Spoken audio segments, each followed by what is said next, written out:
นี่มันนี่ไม่เห็นหนาตะโตเนี่ยวะเอ้ยนี่ดินใหม่ดินตอกเห็ดหนาตะโตนมั้งเฮ็ดหนาตะต้นเฮ็ดตะต้นให้ดูเอ้ยเฮ็ดตะต้นนะเฮ็ดตะต้นอีได้ดูเฮ็ดตะต้นนะตะต้นเฮ็ดจังไดดูเอาขึ้นฟาดแน่ดูฟาดแน่ไปฟาดแน่อ๋อหัวฟาดนะ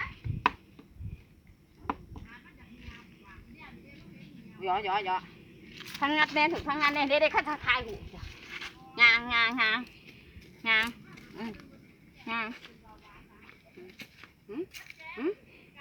เป็นไงดีน้ำคุณเฮ็ดตะต้นอีไซตะต้นเฮ็ดใจดุเฮ็ดตะต้นเฮ็ดเนี่ยเฮ็ดตะต้นเนี่ยเฮ็ดตะต้นเดี๋ยวฟาดเลยเพชรปาดคอวะฮะปัดเสือข้อใจพร้อมเสือใส่ข้อไอ้ไผ่เนี่ยหุ่นพี่หนาวหุ่นตีเสือ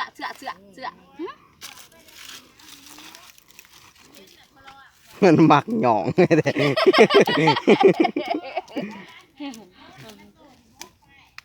มักย่องบ่มักย่องบ่ฮะมักย่องบ่ฮะ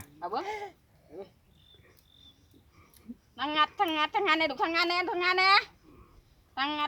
นี่ยดุทางงัดเนี่ยลงทาน่ะเอาบ่ลงทาเนี่ยดุหอมแฮะพ่อโอ้เลยบอกบ่เนี่ยทางงัดท้องเนี่ยดุนะบ่ได้ไปย่อใหม่ใส่อ้าวย่อใหม่ใส่อ้าวยิงปืนใส่อ้าวเนี่ย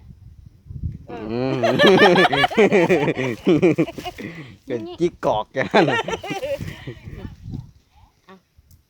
เฮ็ดตะโตนวะเฮ็ดตะโตนวะดีด้วยตะโตนเฮ็ดจังไงมึงพ่อใหญ่แล้วไปปลูกอันนั้นโผล่เด้พี่โดซ้ายมาหาพวกใหม่ม่วงเพิ่นเห็นแน่แฟนเพิ่นเด้เขาบอกม่วงนี่เฮ็ดตะโตนวะเฮ็ดตะโตนวะเฮ็ดตะโตนนี่นาดาเฮ็ดตะโตนแน่ดุเฮ็ดคือเฮ็ดดีเอ้ยน้องเอ้ยทำอะไรเฮ็ดกันเฮ็ดตะโตนอีแน่ดุเฮ็ดแห้งตะโตนเฮ็ดจังได๋โอ้อันฉันบ่ตะโตนฟังเห็นนี่เอิ้นพ่อโอแน่ดุเอิ้นพ่อโอแน่พ่อเอ้ยมาเบิ่งหาพ้องไปใส่ล่ะฮะพ่อไปใส่ดุใช่ไผ่เด้ไผ่ไปใส่ดุไผ่ไปใส่ไผ่อีกบังแห่หาจากอมไผ่แน่ไผ่ยิงปืนใส่อ้าวยิงปอก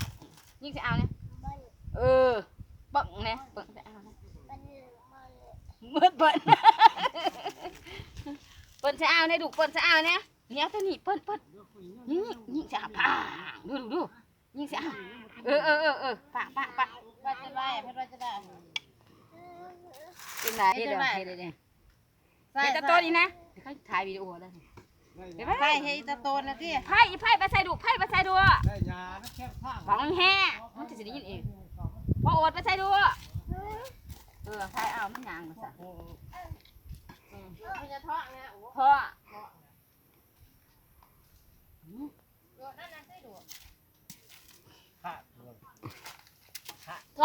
งเพิ่นมา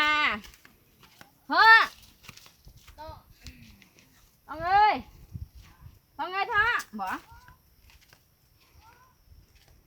ครูเป็นครูก็เผา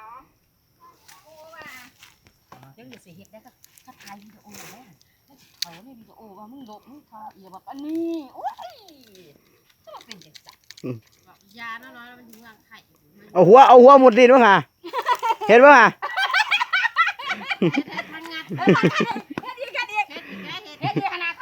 เอาหัวมุดดินมั้งเอาหัวส้นข้างหน้ามั้งเห็นป่ะ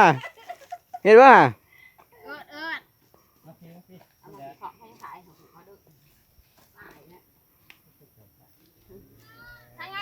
างงัดดุทางงัดนะสิขับขึ้นหัวขึ้นงัดเฮ็ดตะต้นใส่ท้องไม่เป็นยังไงทางงัดโอ้ยน่าแอบมันแน่จ้ะน่าแอบมันแน่จ้ะจะมันโมโล่งหรอหันโมโล่งหรอฮะ สิสิแซ่เอาปาดเคาะเฮ็ดจังซั่นเนาะเสือเคาะ เขาว่าพญาอยู่กลางสวนนั่งเฮ็ดเกง ก็ว่าสิยายปลูกอีของผู้ทำงานได้ลูกทำงานแน่โอ้ย เฮ็ดตะโตนมึงเฮ็ดตะโตนมาเฮ็ดตะโตนยาวอย่างเฮ็ดตะโตนน่ะเอ้ย ครบอย่า ความ งู ความลำจนบ่เห็นหน้า งูครบ ใส่ ไม่ได้ตั้งกันเลย เจอมาครบ พ่อจะว่ายาด้วย จะใหญ่งูครบ เกิดมามันสมบูรณ์ ซึ่งบุมแบ จะได้สิทุกคือแขวะ เฮ็ดสิเฮ็ดจะพอเกาะมวยจะแม่นบักแก เกาะเฮ็ดจะสิ เฮ็ดเกาะมวยแกเกาะมวย ไทยดูแดน อีกวันนึงอีกวันนึงอีกวันนึงอีกวันนึง เกาะมวยแกย่อตีน้ำแก เฮ็ดดูเฮ็ดดู เอาอีกวันนึงเอา เฮ็ด ได้ เฮ็ เลยวันนี้ เฮ็ดเบิ่ง สินะเด่น ตีนาบัดนี้เฮ็ด สินาอ้าวออดนะ นี่มาใหม่นี่นี่เอาบ่ใหม่นี่เอานี่มา ไปเอา แลนตี้ เฮ็ดตะโตนให้เบิ่งก่อนจะให้ใหม่นี่เฮ็ดตะเฮ็ดตะโตนเฮ็ดอีกบาทนึงเฮ็ดอีกบาทนึงเขาบอกจะลุกแล้วลุกขึ้นมาเองลุกขึ้นมาเอาหัวนี่ส้นดินเฮ็ดเบิ่งอ่ะ เอาหัวส้นดินเบิ่งอ่ะ เอาหัวส้นดินเนี่ยเฮ็ดเบิ่งเอาหัวทางลงอ่ะเฮ็ดเบิ่งอ่ะ